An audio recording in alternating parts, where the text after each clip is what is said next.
Donc, nous avons étudié ce qui se passait à cette interface-là, à celle-ci. Nous venons d'établir la relation entre I4 et I3 et donc I2 et donc I1. Et maintenant, nous allons nous intéresser à ce qui se passe au niveau de l'interface. On va essayer de trouver I5.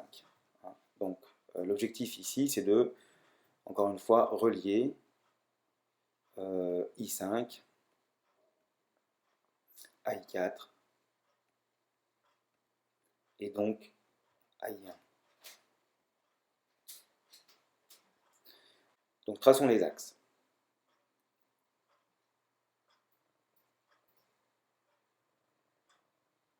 L'axe vertical,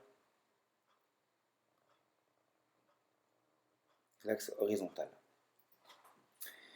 Nous avons l'angle alpha qui est là, comme nous l'avons déjà dit plusieurs fois. Et ce qui nous intéresse finalement, c'est cet angle ici qui correspond à l'angle I5. Nous avons un angle droit comme ça, et nous avons I4 qui est là. Et donc on peut établir une relation qui est peut-être triviale, mais on va dire que alpha plus I5 plus I4 est égal à pi sur 2. Et donc ça, là, ça nous mène directement à écrire que I5 est égal à pi sur 2 moins I4 et moins alpha, ou encore une fois, si on remplace I4 ici par l'expression qui est là, ça nous fait pi sur 2 moins 2 alpha moins I3. Et si on remplace le I3 par l'expression qui est là, on voit qu'on va avoir I5 qui est égal à pi sur 2 moins 3 alpha moins I2. D'accord? Donc voilà l'expression que nous avons trouvée. Donc, mise au propre, la première expression que nous avons écrite était celle-ci. Et si ensuite on exprime, on remplace I4 par les expressions que nous avons trouvées précédemment, et ensuite on continue de remplacer I3 par les expressions que nous avons trouvées auparavant, on tombe sur une expression de I5 qui finalement ne dépend que de alpha et de I2. Alors nous allons tracer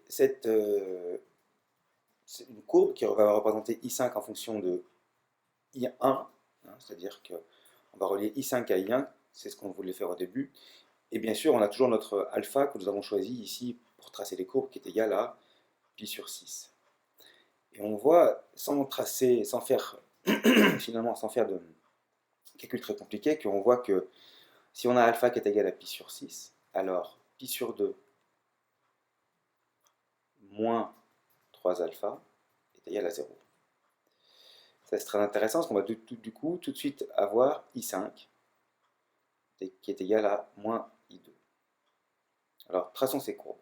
Donc voilà, la courbe finalement I5 égale moins I2 est tracée ici en couleur mauve. On a donc ici I1, l'angle d'incidence I1, et on a ici en abscisse I5.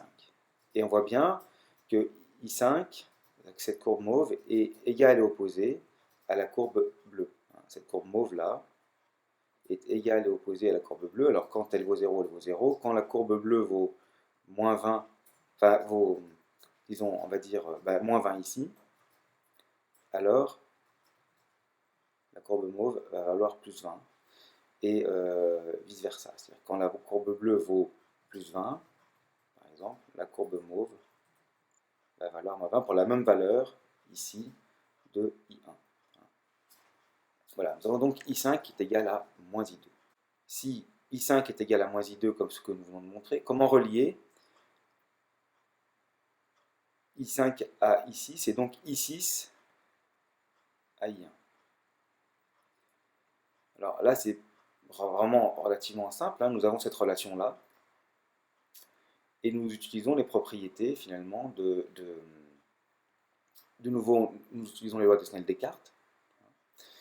C'est-à-dire qu'on va avoir n prisme sinus I5 qui est égal à sinus I6.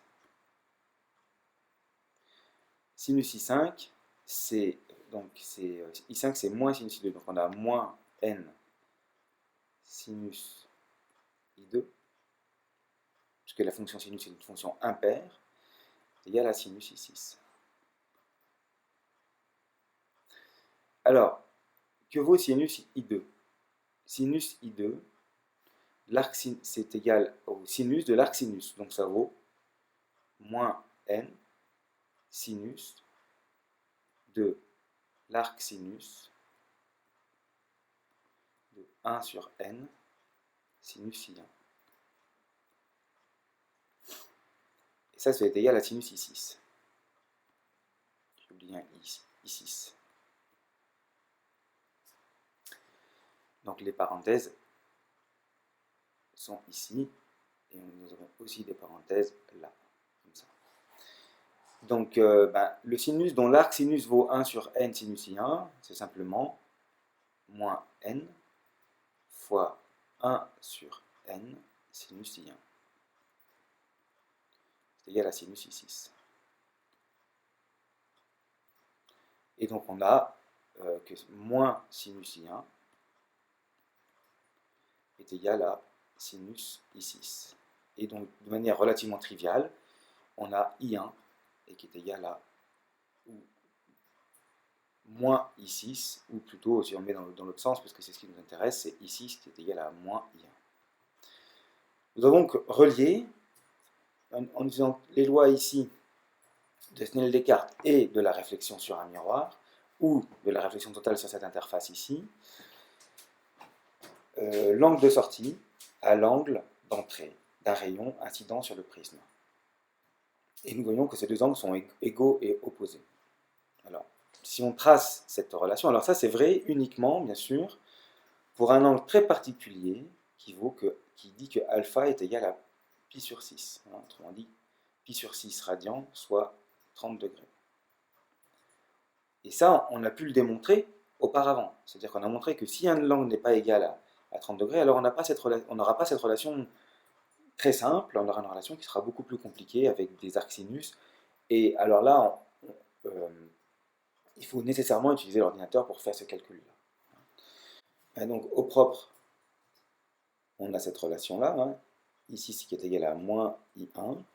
Et si on essaye si on trace cette relation-là, alors la courbe noire, ici, cette courbe noire, ici, représente I6 en fonction de I1. Et là, on a I6. Et donc, on voit bien sûr qu'on a une droite Y égale moins X. Hein, finalement, c'est la droite Y égale moins X. Hein. Si X vaut 20, Y vaut moins 20. Si X vaut moins 20, ici, ce point, X vaut moins 20, Y vaut 20. Et bien sûr, quand c'est une droite qui passe par 0.